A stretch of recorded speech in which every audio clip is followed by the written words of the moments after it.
میرے نہایتی واجب الاحترام اور قابل قدر حاضرین و سامعین محترم، الحمدللہ تعالی ہم جمعۃ المبارک کی اس بابرکت نشست میں حاضر ہیں۔ پچھلے جمعۃ المبارک کو میں نے جس مضمون کا آغاز کیا اسی کو آگے بڑھاتے ہوئے آج ہم اس چیز پر گفتگو کریں گے کہ اللہ پاک نے جس علم کے حصول کا حکم دیا، قرآن مجید کی آیات بینات اس بات پر گواہ ہیں کہ وہ علم جو خالق کے قریب بھی کر دے اور خلق کی معرفت بھی دے دے۔ خالق کے قرب کے لیے جس علم کا سہارا لیا جا سکتا ہے وہ علم مذہب ہے، اور خلق کی پہچان جو چیزیں اللہ نے پیدا کیں، جو اللہ نے بنایا، جس چیز کو اللہ نے کریٹ کیا، اس کے بارے میں تفصیلی معلومات کا علم سائنس ہے۔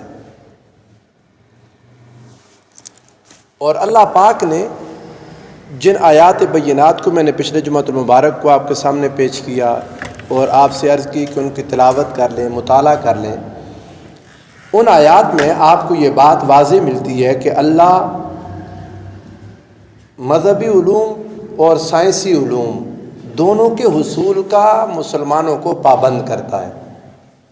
آپ یوں کہہ لیں کہ مذہب ایک ٹوٹیلٹی ہے اور سائنس اس کا ایک جزو ہے۔ مذہب ایک ٹوٹیلٹی ہے، ایک کل ہے جس کا جزو سائنس ہے، اور افسوس اس بات پر ہے کہ ہمارے اتنے عظیم الشان قرآن کے ہوتے ہوئے، نبی کریم صلی اللہ علیہ وآلہ وسلم کی ہدایت اور رہنمائی کے ہوتے ہوئے معلوم نہیں یہ چیز کہاں سے مسلمانوں کے ذہن میں آ گئی کہ آج کے جدید سائنسی علوم اسلامی علوم نہیں ہیں۔ یہ بات بعض ذہنوں میں آ گئی، اور بالخصوص ہمارا مذہبی طبقہ، وہ طبقہ جو مذہب سے زیادہ قریب ہے یا مذہبی ہونے کا دعویٰ کرتا ہے، نام نہاد مذہبی طبقہ میں کہوں گا، خود بھی اسلامی تعلیمات سے دور ہوئے اور ان سائنٹیفک علوم کو جو کنٹمپوریری نالجز ہیں اور ایجوکیشن ہے اس سے دور رہنے میں ہی عافیت سمجھی، اور امت کے نوجوانوں کو اس سے دور رہنے پر ابھارا۔ آگے بات جا کے آئے گی کہ یہ المیہ امت کو کیوں پیش آیا، لیکن حقیقت جس بات کی طرف آنا چاہتا ہوں وہ یہ ہے کہ موجودہ دور سائنسی ترقی کا دور ہے، سائنسی ترقی کا دور ہے، اور آج کے اس دور میں اگر کسی نے اسلام کی خدمت کرنی ہے اور اسلام کو چار دانگ عالم میں پھیلانا چاہتے ہیں تو ہمارے اوپر یہ بات فرض ہے اللہ کی طرف سے، اس کے مصطفیٰ کی طرف سے، کہ ہم دینی تعلیم کو سائنسی تعلیم کے ساتھ مربوط کر کے پیش کریں، مربوط کر کے دونوں کا مضبوط ربط کریں اور حقانیت اسلام کا بول بالا کریں۔ اب جو قرآن مجید نے مذہب اور سائنس کا باہمی تعلق بیان کیا، تھوڑا اس کو سمجھ لیں کہ مذہب اور سائنس کا آپس میں تعلق اور ربط کیا ہے، ہم ان کو مربوط کیسے کر سکتے ہیں اور مربوط کر کے پیش کیسے کر سکتے ہیں۔ پہلے یہ بات سمجھیں کہ مذہب کا موضوع خالق ہے۔ مذہب کا موضوع کیا بولیے؟ خالق، اللہ رب العزت۔ اور سائنس کا موضوع خلق ہے، سائنس کا موضوع خلق ہے، یعنی مذہب کریٹر سے بحث کرتا ہے اللہ رب العزت کی ذات کے ساتھ، اور سائنس بحث کرتی ہے کریشن کے ساتھ، سائنس بحث کرتی ہے کریشن کے ساتھ۔ اور قرین فہم و دانش حقیقت یہی ہے کہ مخلوق پر تدبر اور تفکر اور سوچ و بچار اگر مثبت انداز میں کیا جائے اور یہ مثبت انداز میں تحقیق کی جائے تو خلق اور مخلوق پر کی جانے والی تحقیق اور ریسرچ بندے کو اللہ کے قریب کر دے گی، بندے کو اللہ کے قریب کر دے گی۔ اور انسان جب جتنا غور کرتا چلا جائے گا مخلوق میں، اللہ کی خلق میں، اللہ کی کریشنز میں، اس میں انسان بھی ہے اور انسان کے علاوہ تمام مخلوقات ہیں. جتنا زیادہ اس پر غور کرتا چلا جائے گا اتنا زیادہ اللہ کا قرب پاتا جائے گا. قرآن مجید کہتا ہے ان فی خلق السماوات والارض واختلاف اللیل والنہار لآیات لأولی الالباب، کہ مخلوقات میں فی خلق السماوات والارض، آسمان اور زمین کی تخلیق، کاسمولوجی، واختلاف اللیل والنہار، دن اور رات کا بدلنا، دن کا رات میں بدلنا اور رات کا دن میں بدلنا، ان میں نشانیاں ہیں. لآیات، نشانیاں ہیں کس کے لیے؟ لأولی الالباب، سمجھدار لوگوں کے لیے. اس میں نشانیاں ہیں کس کے لیے بولیے؟ سمجھدار لوگوں کے لیے. اب اللہ پاک نے سمجھدار لوگوں کو بھی خود ہی ڈیفائن کیا کہ سمجھدار لوگ کون ہیں. ویسے تو ہر کوئی اپنے آپ کو سمجھدار سمجھتا ہے، ہر بندہ سمجھتا ہے کہ میں سمجھدار ہوں، اور جو بے وقوف ہو وہ اپنے آپ کو سب سے زیادہ سمجھدار سمجھتا ہے. بے وقوف کی بے وقوفی ہوتی یہ ہے کہ اسے نہیں پتہ ہوتا کہ وہ بے وقوف ہے. بے وقوف کی بے وقوفی کی سب سے بڑی علامت یہ ہے کہ اسے نہیں پتہ ہوتا کہ وہ بے وقوف ہے. سفہاء، قرآن نے ان کو کہا سیقول السفہاء من الناس ما ولاہم، اور اس بیماری کا علاج نہیں، کیونکہ وہ اپنے آپ کو بیمار سمجھے گا تو علاج کرے گا نا.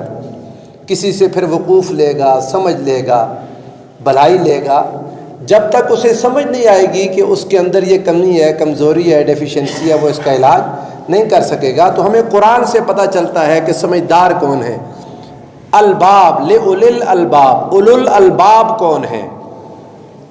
قرآن مجید سے سمجھیں کہ اولو الالباب کون ہے. لآیات لأولی الالباب، اللہ پاک نے فرمایا اولو الالباب کون ہے؟ الذین یذکرون اللہ قیاما وقعودا وعلی جنوبہم، وہ لوگ جو کھڑے ہوئے، بیٹھے ہوئے، لیٹے ہوئے اللہ کو یاد کرتے ہیں.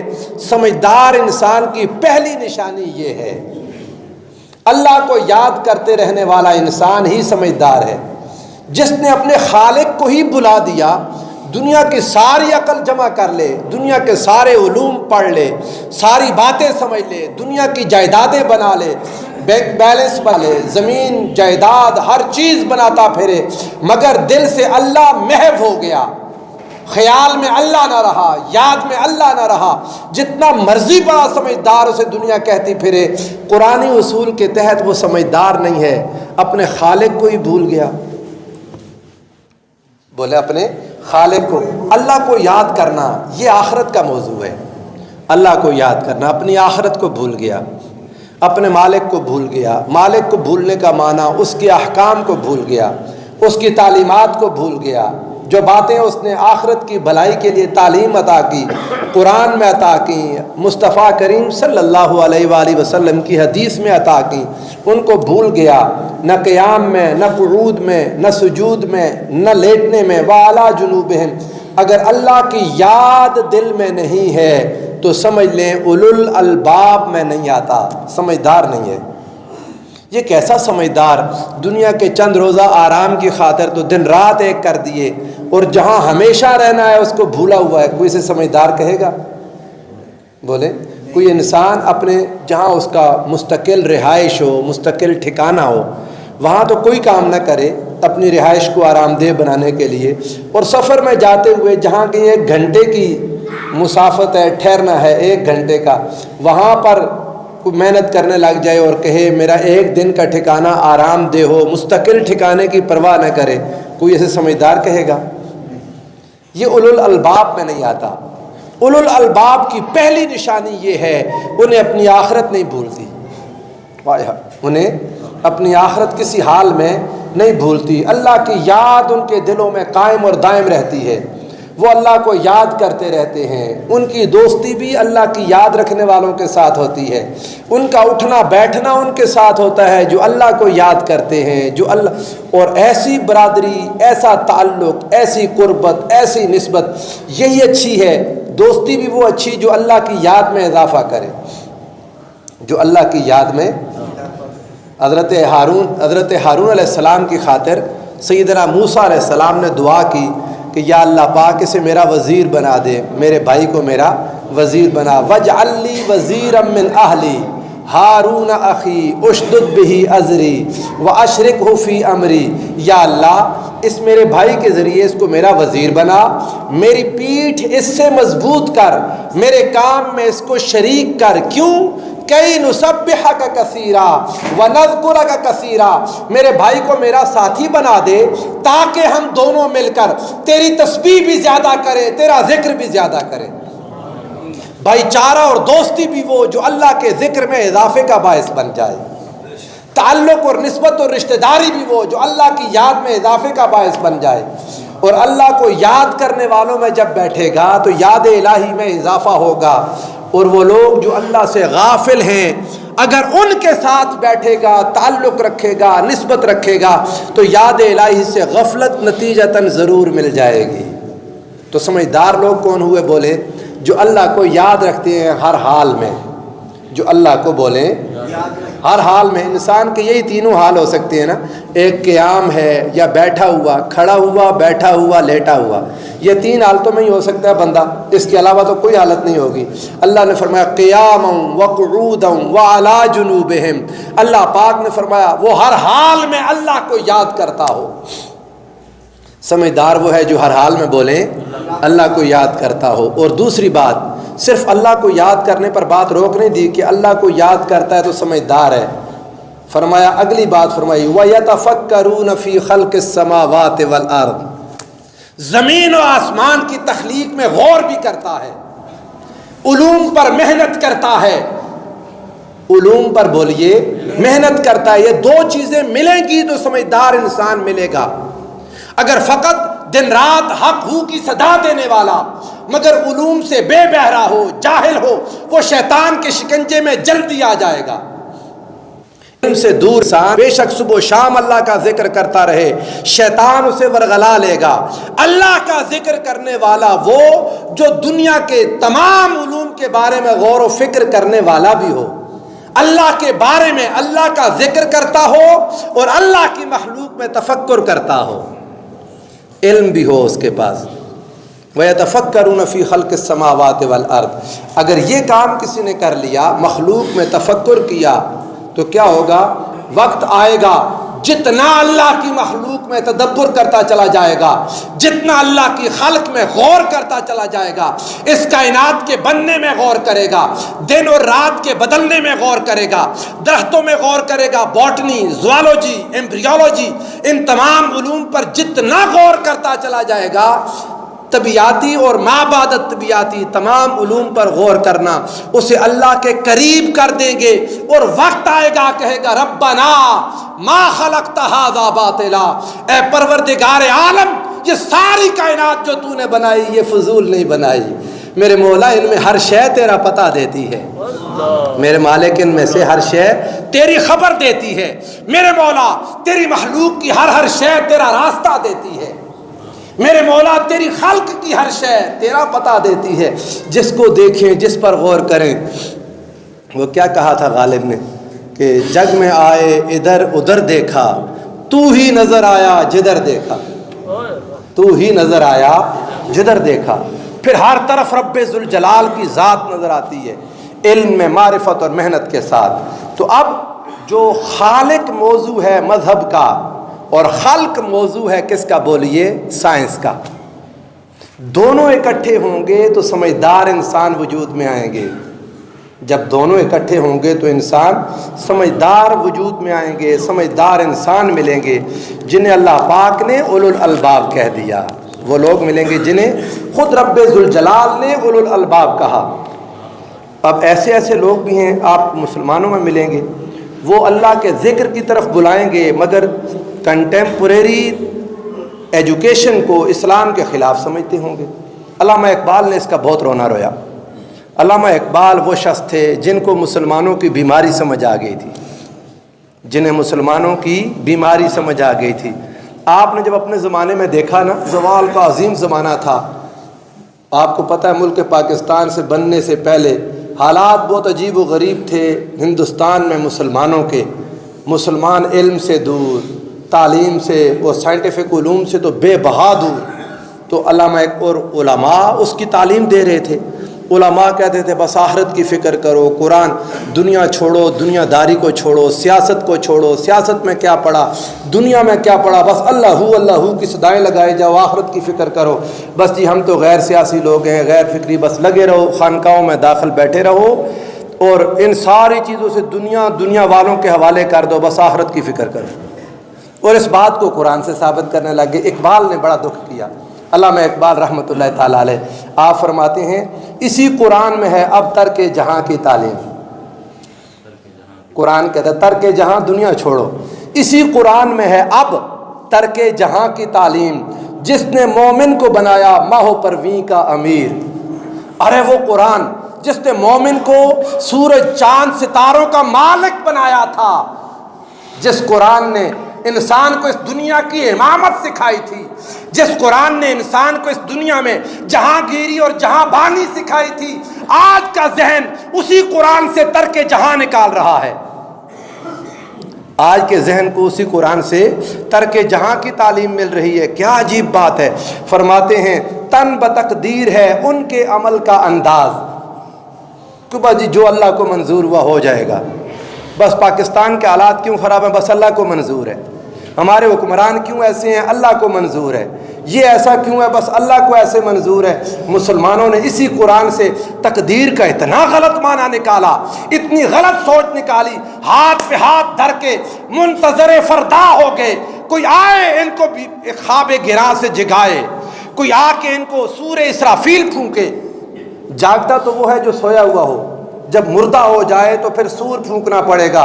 علامہ اقبال کہتے ہیں تن بتقدیر، تن بتقدیر ہے ان کے عمل کا انداز، تھی نہاں جن کے ارادوں میں خدا کی تقدیر۔ ہائے ہائے، جن کے ارادے خدا کی تقدیر بن جایا کرتے تھے، آج وہی تقدیر کے انتظار میں بیٹھے ہیں۔ بس اللہ کرے کہیں سے اچھے حکمران آ جائیں، پاکستان بہتر ہو جائے۔ ہر بندہ نہیں دعا کرتا نظر آتا آپ کو؟ اللہ کرے کہاں سے آئیں گے اچھے حکمران؟ اچھے کسی کو ووٹ دینا نہیں ساری زندگی، کسی اچھے کے ساتھ نہیں چلنا، بس آ جائیں، اللہ کرے آ جائیں۔ میری بات آپ سمجھ رہے ہیں نا؟ اللہ کرے آ جائیں کہیں سے، مگر اس کا ساتھ نہیں دینا۔ وہ بیچارہ ہمارے علاقے میں کھڑا ہو گیا، اس کی ضمانت ضبط ہو جائے گی۔ پڑھا لکھا ہو، با کردار ہو، با اخلاق ہو، ایماندار ہو، آپ کی امانت کا اہل ہو، مگر اس کے ساتھ کوئی نہیں چلے گا۔ یار نہ تھانے میں اس کی سلام دعا، نہ دولت، نہ پیسہ، کیا ہے؟ کوئی 5 وقت کا نمازی ہے، پڑھا لکھا، با کردار، با اخلاق، لیکن اس کے پاس لینڈ کروزر نہیں، حرام کا پیسہ نہیں، دولت نہیں، جائیداد نہیں، وہ اپنی ضبط کرا بیٹھے گا۔ ہمارے پاس کوئی اس کا ساتھ نہیں دے گا۔ کیوں؟ بس لیکن دعا یہی ہے اللہ پاک کو اچھا آدمی آ جائے۔ دعا کیا ہے بولیں؟ اللہ اکبر۔ یہ علامہ اقبال سمجھ گئے تھے ہماری بیماری کو۔ علامہ اقبال فرماتے ہیں تن بتقدیر ہے ان کے عمل کا انداز، تھی نہاں جن کے ارادوں میں خدا کی تقدیر۔ ارے وہ ارادہ کرتے تھے، رب ذوالجلال ان کے ارادے کو اپنی تقدیر بنا دیتا تھا۔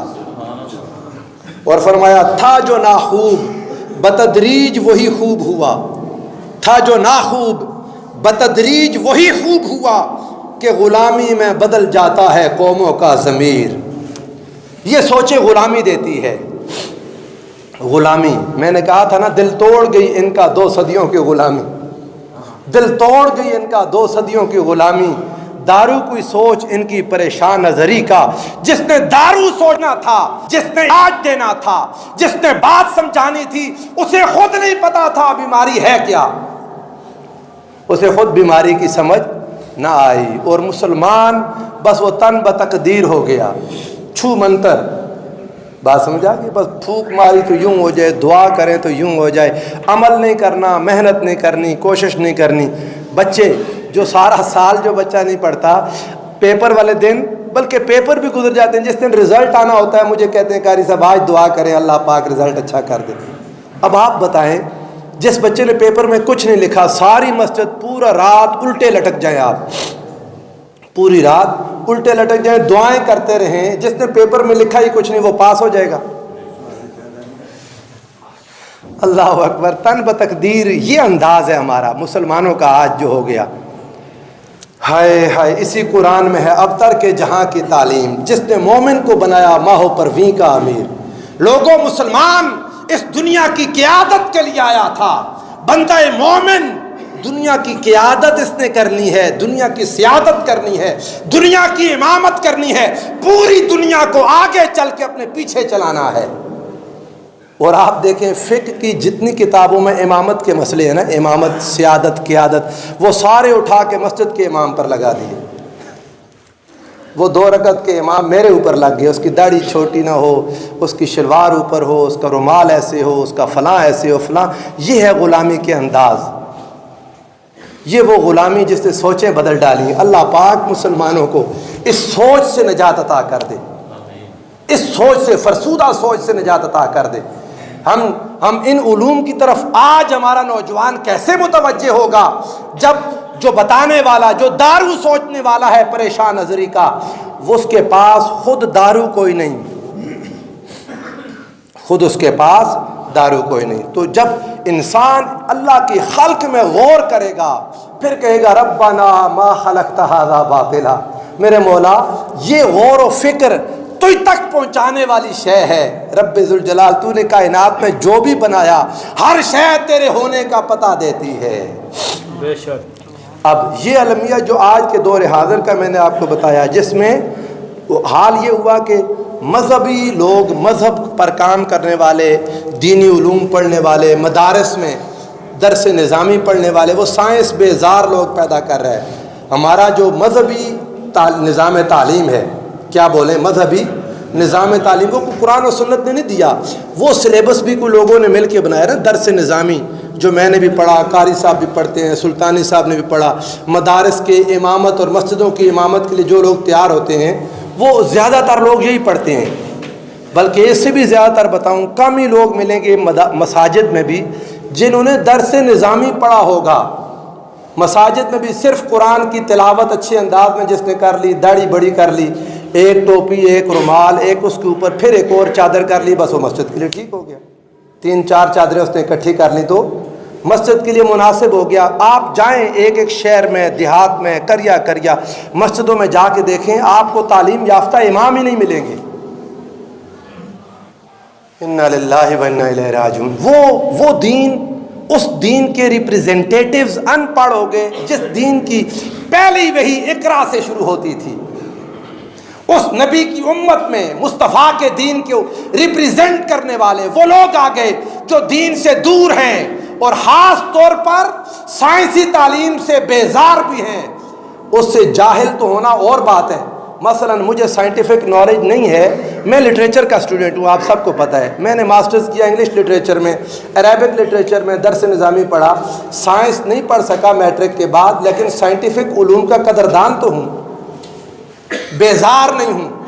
ایسے لوگ جن کو پتہ ہی نہیں، جاہل ہونا تو چلو ایک بات ہوئی، ایک انسان سارے علوم تو نہیں پڑھ سکتا، کسی آرٹ میں چلا گیا، کرافٹ میں چلا گیا، ہیومینٹیز میں چلا گیا، سوشل سٹڈیز میں چلا گیا، کوئی کہاں، کوئی کدھر نکل گیا، کوئی کدھر نکل گیا، ٹھیک ہے، جائز ہے، مگر ایک دوسرے علم کی قدر تو کرے۔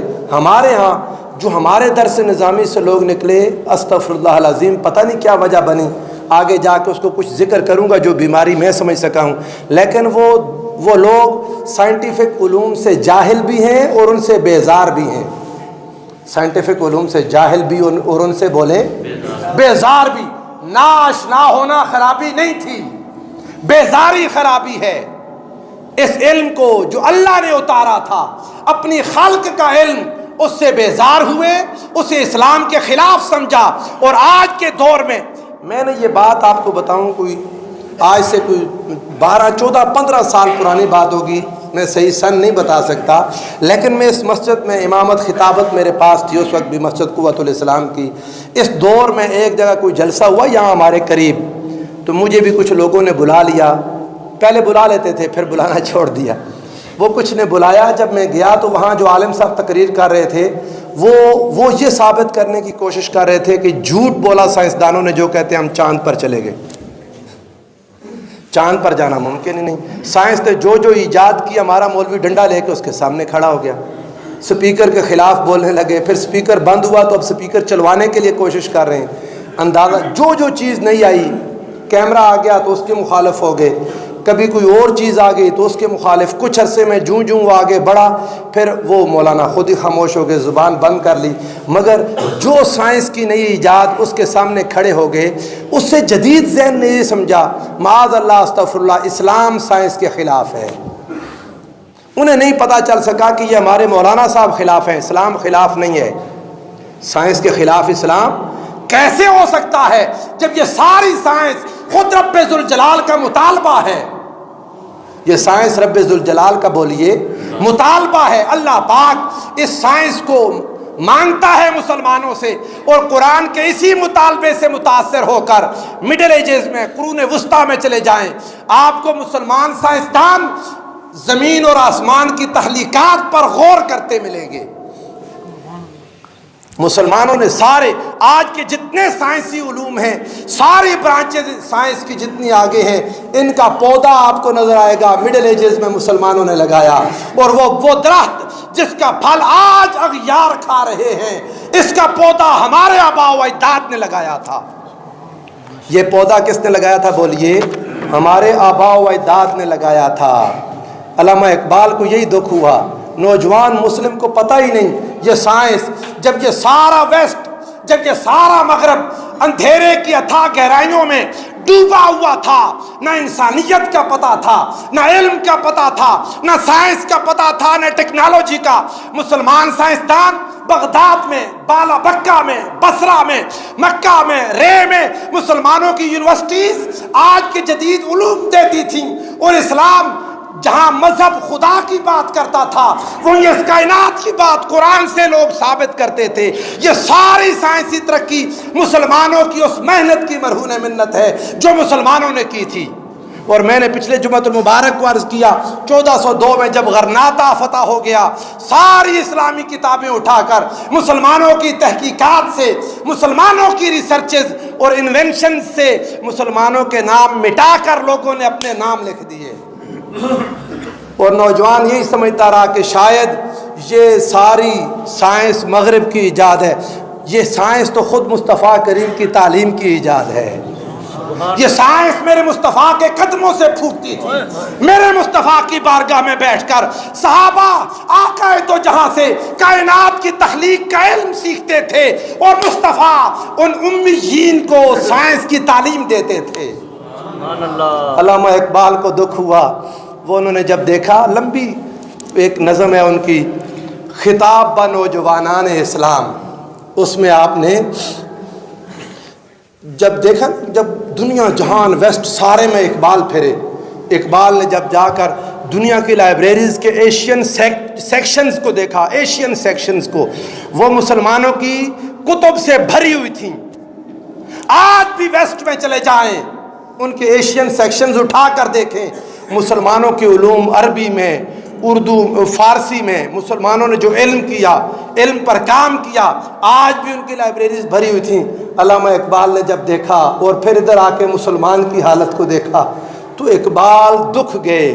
چند اشعار ہیں وہ خطاب با نوجوانان مسلم سے، وہ انہوں نے فرمایا، کبھی اے نوجوان مسلم تدبر بھی کیا تو نے، کبھی اے نوجوان مسلم تدبر بھی کیا تو نے، وہ گردوں تھا تو جس کا ہے ایک ٹوٹا ہوا تارا۔ ارے اپنے آپ کو پہچانو تو صحیح، کہاں سے آئے ہو؟ تجھے اس قوم نے پالا ہے آغوش محبت میں، تجھے اس قوم نے پالا ہے آغوش محبت میں، کچل ڈالا تھا جس نے پاؤں میں تاج سر دارا۔ تجھے آبا سے اپنے کوئی نسبت ہو نہیں سکتی، تجھے آبا سے اپنے کوئی نسبت ہو نہیں سکتی، کہ تو گفتار وہ کردار، تو ثابت وہ سیارہ۔ کیا کہا؟ تو گفتار وہ کردار، تو ثابت وہ سیارہ۔ تم جمود کے قائل ہو چکے ہو، تم منجمد، یہ جو تقلید ہے منجمد تقلید، تم اس کے قائل ہو چکے، تم ریسرچ کے پیچھے نہیں جاتے۔ وہ سیارہ تھے، وہ پھرتے تھے، علم کے میدان میں پھرنے والے، علم کے سمندر میں غوطہ زن ہونے والے، دن رات محنت کرنے والے، علوم میں محنت کرنے والے۔ تو گفتار وہ کردار، تو ثابت وہ سیارہ۔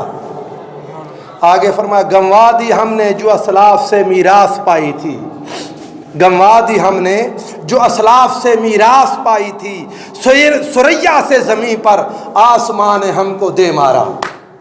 اسلاف سے پائی جانے والی میراث علم کو ہم نے گنوا دیا۔ اسی میں انہوں نے کہا حکومت چلی گئی، اس کا دکھ نہیں ہے، وہ تو چند دنوں کی شے ہے۔ حکومت نہیں، کردار گیا، اخلاق گیا، علم گیا، معرفت گئی، تقویٰ گیا، خوف خدا گیا، علوم میں محنت، معرفت سب کچھ چھن گئی ہم سے۔ اسلاف کی اس چیز کو ہم نے گنوا دیا۔ گنوا دی ہم نے جو اسلاف سے میراث پائی تھی، سریا سے زمین پر آسمان نے ہم کو دے مارا۔ ہماری جو اس وقت ذلت ہے، جس قعر مذلت میں مسلمان پڑے ہیں، اس کی وجہ یہ ہے اپنے اسلاف کی اس میراث کی قدر ہم نے نہیں کی۔ اپنے اسلاف کی میراث کی قدر ہم نے نہیں کی۔ فرمایا مگر وہ علم کے موتی کتابیں اپنے آبا کی، مگر وہ علم کے موتی کتابیں اپنے آبا کی، جو دیکھیں ان کو یورپ میں تو دل ہوتا ہے سی پارا۔ ارے نوجوان کچھ غور کرو، یہ علم مومن کی میراث ہے، حکمت مومن کی میراث ہے۔ تعلیم میں پڑھنے والے بچوں پر زور دیتا ہوں جو آج سکولز میں، کالجز میں، یونیورسٹیز میں پڑھ رہے ہیں، اپنا وقت برباد نہ کرو مسلمانوں۔ ارے نوجوان مسلم، تمہارے کندھے پر دین مصطفیٰ کی ترقی کی ذمہ داری ہے۔ آپ نے اس امت مصطفیٰ کی قیادت کرنی ہے۔ پڑھے لکھے نوجوان عالم اسلام کو چاہیے، محنت کرنے والے نوجوان اللہ اور اس کے مصطفیٰ کو چاہیے۔ اے بندہ مومن، تو خدا اور اس کے مصطفیٰ کی زبان بھی ہے، خدا اور اس کے مصطفیٰ کا دست و بازو بھی ہے۔ اے بندہ مومن، تم نے سمجھا کیا اپنے آپ کو؟ مرد حر بن جا، ان غلامی کی زنجیروں سے نکل جاؤ، ان سوچوں سے، فکروں سے جس نے مسلمانوں کو آسمان سے زمین پر دے مارا، اس سوچ سے نکلو، محنت کرو، تعلیم میں کام کرو، علم میں محنت کرنا، سائنٹیفک علوم میں محنت کرنا۔ جس فیلڈ کو اپنا لیا دن رات ایک کر دو، دن رات ایک کر دو، اور اپنی فیلڈ میں، اپنے میدان میں ماہرین اور پروفیشنلز بن کر نکلو۔ نالائق لوگ جو امت پر بوجھ ہیں، خدا اور مصطفیٰ ان سے خوش نہیں ہیں۔ آج کے دور کا امت مصطفیٰ کا نوجوان، اور والدین سے بھی درخواست کروں گا، والدین سے اپنے بچوں کی خیال کریں، اپنے بچوں کی کیئر کریں، ان کی تعلیم پر غور کریں، ان کے کردار پر غور کریں، ان کے اخلاق پر غور کریں۔ ان کے موبائل کا پاس ورڈ آپ کو پتہ ہونا چاہیے، ان کے لیپ ٹاپ کا پاس ورڈ آپ کو پتہ ہونا چاہیے، ان کی ساری جتنی بھی آج کے دور کی جدید چیزیں جو آپ نے اپنے بچوں کو دے دیں اور خوش ہوتے ہیں، مجھے تو نہیں پتا میرا بیٹا میری بیٹی یہ کر لیتا ہے وہ کر لیتا ہے۔ خدا کی قسم یہ شیطانی ہتھکنڈے ہیں جو ہم نے اپنی نوجوان نسل کے ہاتھ میں پکڑا دیے۔ اس کا خیال کرو، یہ فقط آپ کی اولاد نہیں ہے، یہ میرے مصطفیٰ کی امت کا مستقبل ہے، یہ میرے مصطفیٰ کی امت کا مستقبل ہے، یہ اللہ اور اس کے مصطفیٰ کی امانت ہے، خدا اور مصطفیٰ کی امانت ہے۔ جو اساتذہ ہیں ان سے کہوں گا، جو ماں باپ ہیں ان سے کہوں گا، جو بچے تعلیم حاصل کرتے، خدا را اپنے علم میں محنت کرو۔ بچوں دن رات ایک کر دو، دن رات ایک کر دو۔ اس دنیا میں ترقی کا راز فقط علم میں پوشیدہ ہے۔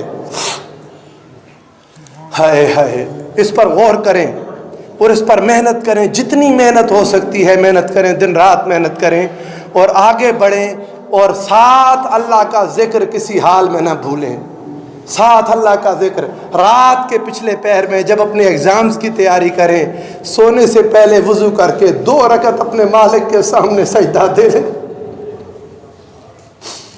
جھوٹ کو چھوڑ دیں، خرابی کو چھوڑ دیں، کردار اخلاق سنوار لیں، ذہن میں نور علم آ جائے گا۔ من طلب العلا سحر اللیالی، میرے بچوں بلندی چاہتے ہو تو راتوں کو علم میں محنت کرو، علم میں محنت کرو، اور شیطانی ہتھکنڈوں سے رک جاؤ جو تمہارے اخلاق کو برباد کر رہے ہیں، تمہارے کردار کو برباد کر رہے ہیں۔ اور ماں باپ اس چیز پر غور کریں کہیں شیطان نے ان کے بچے کو ورغلا نہ لیا ہو۔ اسی مضمون کو آئندہ جمعۃ المبارک میں شروع کروں گا۔ اللہ پاک ہم سب کے حال پر رحم فرمائے۔ وما علیہ الا البلاغ۔ اور ایک بات آپ کو بتا دوں، یہ